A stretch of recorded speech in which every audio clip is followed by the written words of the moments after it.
नमस्कार। आइए सुनते हैं खुशवंत सिंह जी की लिखी कहानी एक औरत की तस्वीर। मेरी दादी माँ सब दादियों की तरह बूढ़ी थी। मैं 20 साल से उनकी ऐसी ही झुर्रियोंदार बूढ़ी काया देख रहा था। लोग कहते थे कि वह कभी युवती और सुंदर थी और उनका पति भी था। इस पर विश्वास करना कठिन था। मेरे दादा का चित्र बाहर के बड़े कमरे में दीवार पर लगा था। वे ढीले से कपड़े पहने थे और सिर पर बड़ी पगड़ी थी। लंबी सफ़ेद दाढ़ी सीने पर नीचे तक फैली थी। वे कम से कम 100 वर्ष के लगते थे। वे ऐसे नहीं लगते थे जिनके एक पत्नी और कई बच्चे भी थे। ऐसे लगते थे जिनके ढेर सारे एक औरत और पोते पोतियाँ ही हो सकते थे। और दादी के बारे में यह विचार कि वह कभी सुंदर और जवान भी रही होंगी एकदम गलत लगता था। वह अक्सर हमें बताती थी कि बचपन में वह क्या खेला करती थी। उनके यह विचार हमें बहुत बेहुदा और भोंडे लगते थे और हम ये बात उनकी सुनाई देवी देवताओं और मसीहों की कहानियों की तरह सुनकर भूल जाते थे। उनका कद छोटा, शरीर मोटा और कमर झुकी झुकी रहती थी। उनके चेहरे पर एक दूसरे को काटती बहुत सी झुर्रियाँ थी जो हर जगह से निकलकर हर किसी जगह तक दौड़ती नजर आती थी। हमारा मानना था कि वह हमेशा ऐसी ही थी। वह बूढ़ी थी, बहुत ज़्यादा बूढ़ी, इतनी ज़्यादा कि और बूढ़ी हो ही नहीं सकती थी। और पिछले 20 साल से ऐसी ही बनी रही थी। वह सुंदर तो हो ही नहीं सकती, अच्छी जरूर लगती रही होंगी। वह झक सफ़ेद कपड़े पहने घर भर में उचक उचक कर घूमती रहती थी, एक हाथ कमर पर रखे कि संतुलन बना रहे और दूसरे में सुमिरनी जिसे वह हमेशा जपती रहती थी। उनके चांदी की तरह चमकते बाल पीले टेढ़े मेढ़े चेहरे पर बेतरतीब फैले होते और होठों से भजन बुदबुदाती रहती थी। हाँ, वह बहुत अच्छी लगती थी। वह पहाड़ों पर सर्दी के दृश्य की तरह थी, चारों तरफ सफ़ेद बर्फ से ढकी, जो शांति और संतोष की भावना जगाती है। दादी माँ और मैं बहुत अच्छे मित्र थे। मेरे माता पिता जब शहर रहने गए तो मुझे उनके पास छोड़ गए थे और हम हमेशा साथ रहते थे। वह सवेरे मुझे जगाती और स्कूल के लिए तैयार करती, मुझे नहलाती, धुलाती और कपड़े पहनाते समय वह मीठी आवाज़ में प्रार्थना इस तरह गुनगुनाती रहती जिससे वह मुझे भी याद हो जाए। मुझे उनकी आवाज़ अच्छी लगती थी, इसलिए मैं सुनता तो रहता, लेकिन मैंने याद करने की जहमत नहीं मोल ली।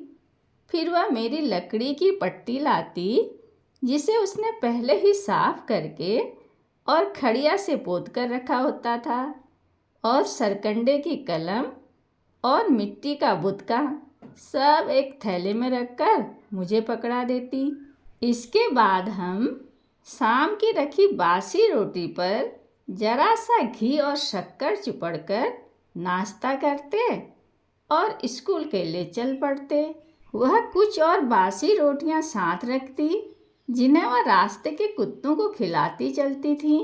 दादी माँ मेरे साथ हमेशा स्कूल इसलिए जाती थी क्योंकि वह गुरुद्वारे का ही हिस्सा था।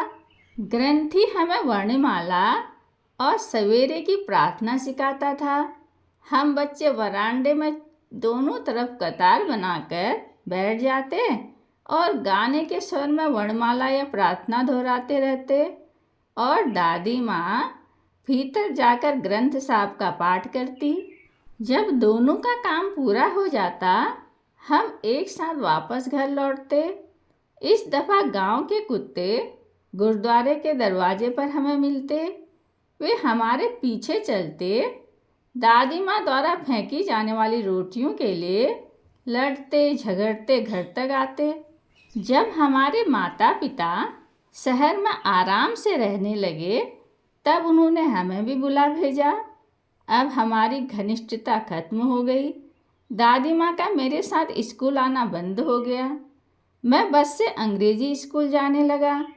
यहाँ सड़कों पर कुत्ते नहीं होते थे, इसलिए दादी माँ ने घर के आंगन में पक्षियों को चुग्गा डालना शुरू कर दिया। समय बीतने के साथ ही हमारा मिलना जुलना भी कम होने लगा। कुछ दिन तक तो वह मुझे सवेरे जगाकर स्कूल जाने के लिए तैयार करती रही। जब मैं घर लौटता तो वह पूछती कि आज गुरुजी ने क्या सिखाया है। मैं उन्हें अंग्रेजी के शब्द बताता और पश्चिमी विज्ञान तथा शिक्षा की बातें, जैसे आकर्षण का सिद्धांत, आर्किमिडीज का नियम, दुनिया गोल है वगैरह समझा कर बताता। लेकिन यह उन्हें अच्छा नहीं लगता था। इसमें वह मेरी बिल्कुल मदद नहीं कर सकती थी। अंग्रेजी स्कूल में पढ़ाई जाने वाली यह बातें उन्हें बेकार लगती थीं और उन्हें दुख होता कि यहाँ भगवान और धर्म के बारे में कुछ क्यों नहीं बताया जाता। एक दिन मैंने बताया कि अब हमें संगीत भी सिखाया जाने लगा है। इससे उन्हें बड़ी परेशानी हुई। उनकी दृष्टि में संगीत का मतलब भोग विलास था। वह वेश्याओं और भिखारियों के लिए ही थी और सभ्य लोग इससे दूर रहते थे। इसके बाद उन्होंने मुझसे बात करना बहुत कम कर दिया। जब मैंने यूनिवर्सिटी में दाखिला लिया, मुझे एक अलग कमरा दे दिया गया। अब हमारा संबंध एकदम समाप्त हो गया। दादी माँ ने चुपचाप यह अलगाव स्वीकार कर लिया। अब वह हर वक्त चरखा चलाती रहती और किसी से बात नहीं करती थी। सवेरे से शाम तक वह सूत काटती और भजन गाती रहती थी। सिर्फ शाम के वक्त वह थोड़ी देर के लिए उठती और चिड़ियों को खाना खिलाती। बरामदे में आराम से बैठी वह रोटियों के छोटे छोटे टुकड़े करती, उन्हें चिड़ियों को डालती रहती और चिड़ियों का झुंड उनके इधर उधर चूं चूं करता खाता और उड़ता रहता। कई चिड़ियाँ उनके कंधे पर, हाथ पर और पैरों पर और सिर पर भी बैठकर खाती और चोंचे मारती, लेकिन वह उन्हें उड़ाती नहीं थी, बल्कि मुस्कुराकर रह जाती थी। उनके लिए दिन का सबसे सुखी समय यही आधा घंटा होता था। जब मैं उच्च शिक्षा के लिए विदेश जाने लगा, तब मैंने सोचा कि दादी माँ इससे बहुत दुखी होंगी। मुझे 5 साल बाहर रहना था और इस बीच पता नहीं क्या हो जाए। लेकिन दादी माँ ज्यों की त्यों रही। उन्होंने कोई दुख नहीं प्रकट किया। वे स्टेशन मुझे छोड़ने आई और धीरे धीरे प्रार्थना करती रहीं। उनके हाथ में माला थी जिसे वह चुपचाप जपती रहीं। उन्होंने मेरा माथा चूमा और जब मैं चलने लगा तो मुझे लगा कि उनका यह चुंबन मेरे लिए कितना कीमती है। लेकिन मैं जो सोचता था वह नहीं हुआ। 5 साल बाद जब मैं वापस लौटा तो वह मुझे लेने स्टेशन आई। वे उतनी ही बूढ़ी लग रही थी जितनी मेरे जाने के दिन थी, उससे एक भी दिन ज़्यादा नहीं। उन्होंने कुछ कहा नहीं और मुझे अपनी बाहों में भर लिया। उनकी प्रार्थना मेरे कानों में पड़ रही थी। लौटने के बाद पहले दिन भी मैंने देखा कि वह उसी तरह चिड़ियों को खाना खिलाती, उनसे हल्की फुल्की बातें करती, वैसी ही खुश है।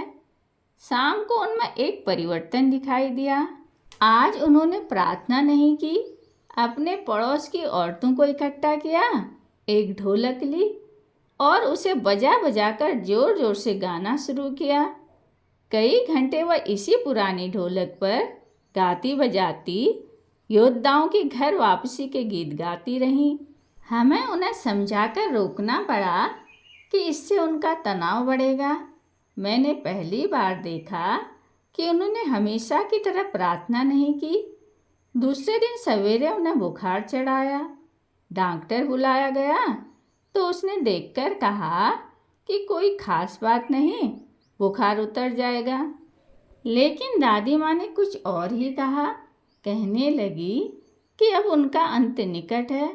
उन्होंने कहा कि कई घंटे से प्रार्थना नहीं की है, इसलिए अब वह किसी से बात नहीं करेंगी, बल्कि सारा समय प्रार्थना में ही बिताएंगी।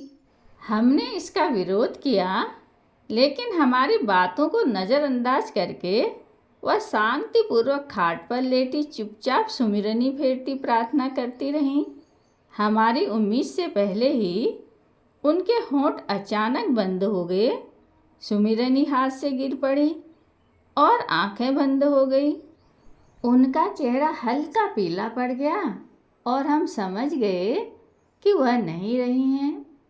हमने उन्हें बिस्तर से उठाया और जैसी प्रथा है धरती पर रख दिया और उनके शरीर पर एक कपड़ा डाल दिया। कुछ घंटे शोक मनाने के बाद हम उनके दाह संस्कार की तैयारी करने लगे। शाम हुई तो हम लकड़ी की एक टिकटी लेकर उनके कमरे में गए। सूरज डूब रहा था और उसकी सुनहरी रोशनी बरामदे तक फैली हुई थी। हमने देखा कि पूरे बरामदे और कमरे में जहाँ उनका शव रखा था, हजारों चिड़ियाँ चारों तरफ बैठी हैं। वे सब एकदम चुप थी। मेरी माँ उनके लिए रोटियां लेकर आई और जिस तरह दादी माँ उनके टुकड़े टुकड़े करके उनके सामने डालती थी, उसी तरह वह भी करने लगी। लेकिन चिड़ियों ने उन पर ध्यान नहीं दिया। जब हम दादी माँ की अर्थी उठाकर बाहर लाए, तब वे चुपचाप उड़ गई। दूसरे दिन सवेरे भंगी ने रोटी के वे टुकड़े इकट्ठा किए और कूड़ेदान में डाल दिए। कहानी सुनने के लिए धन्यवाद।